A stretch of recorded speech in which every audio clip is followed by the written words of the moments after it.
Hey guys, happy Monday.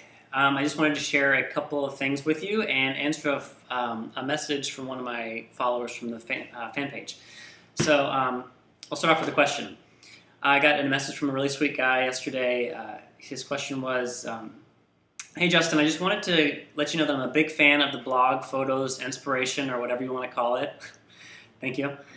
I just wanted to ask if there's any books you recommend on yoga. I'm a newbie to yoga and would love any recommendations you have to learn more about the origins of yoga, philosophy behind yoga, and what I'm actually doing to supplement a practice.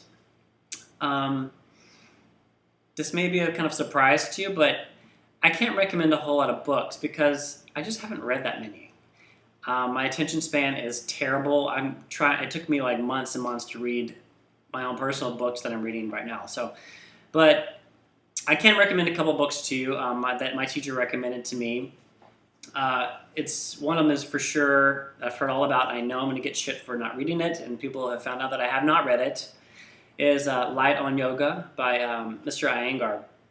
It's per Amazon. It's the definitive guide to the philosophy and practice of yoga, the ancient healing discipline for body and mind. So my teacher have told me to read that. Other teachers have told me to read it. I just haven't done it because literally my attention span, sometimes it's the attention span of a 4-month-old puppy. I just can't get through books, and it's really difficult. And also, I'm actually reading this book right now. I just started. It's called Meditations from the Mat. It's right here, as you can see that. I actually found this in a dumpster at my old complex about a year ago, and I just now picked it up. So this is another example why I can't fly through books, okay?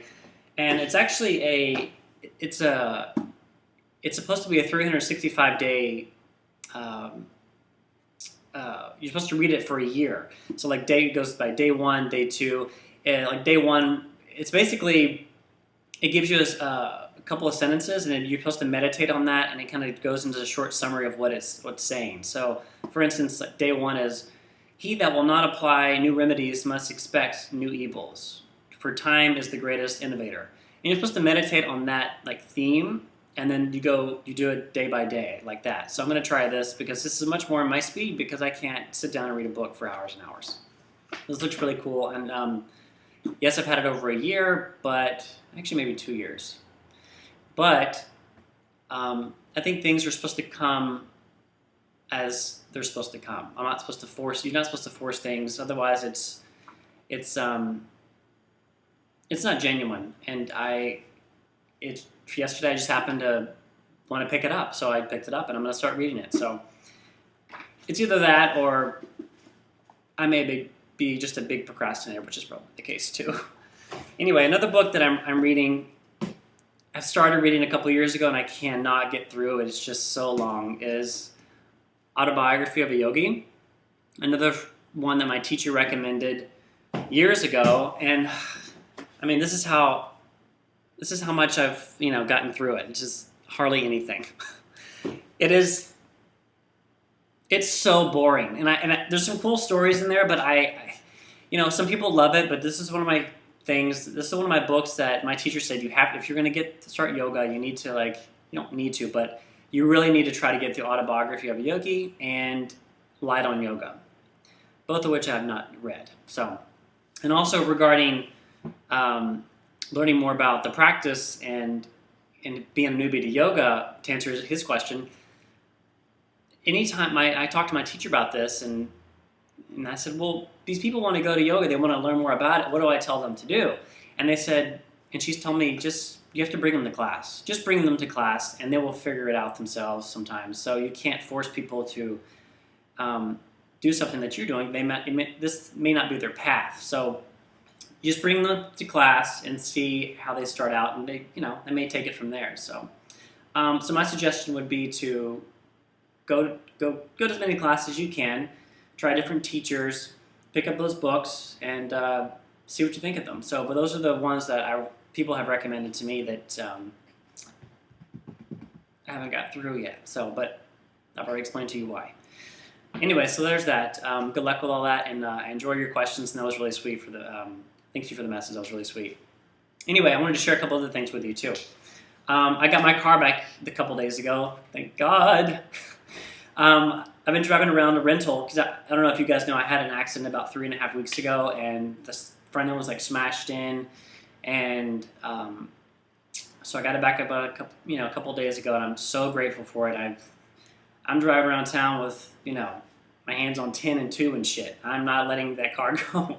I'm really careful. I'm more aware of what's going on around me, and I'm paying close attention to the road, more so than ever, so it's just great.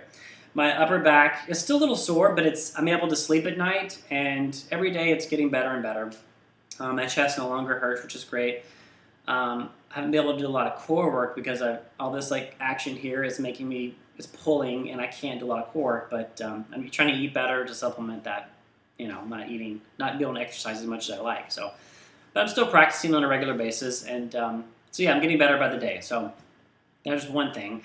And another thing I got in the mail I wanted to show you guys is I got a card from my dad. Let me just tell you why this card is really cute to me. He'll send me stuff every once in a while just to say hi. My dad's 77 years old. He lives in Southeast Texas, where I grew up. He was born there. He's never lived anywhere else. He never wants to go anywhere else. He hasn't been on a plane. He's very conservative. And having a gay son that does yoga, he just can't. He doesn't understand any of that shit. So, but he tries. Anyway, I got this card from him in the mail the other day, and I was just taken back.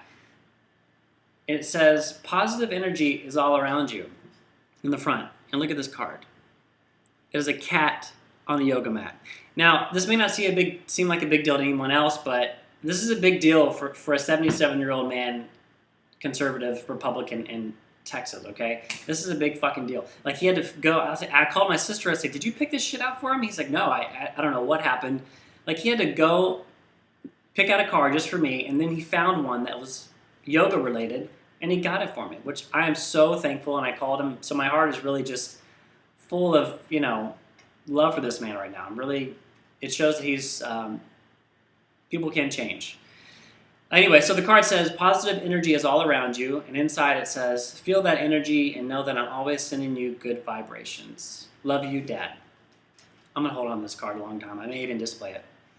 Anyway, I just wanted to call. I just wanted to tell you hi and answer that question for you. I love getting messages from you guys. It's really sweet. You guys are so supportive, and I'm just having a great time, and I'm glad you're having a great time watching. So if you have any questions, feel free to email me or send me a message on Facebook. You guys go have a great rest of your day. I'm going to get ready to go and pack up my yoga stuff, and I'm going to go work at the studio tonight and take 2 classes. So have a great week.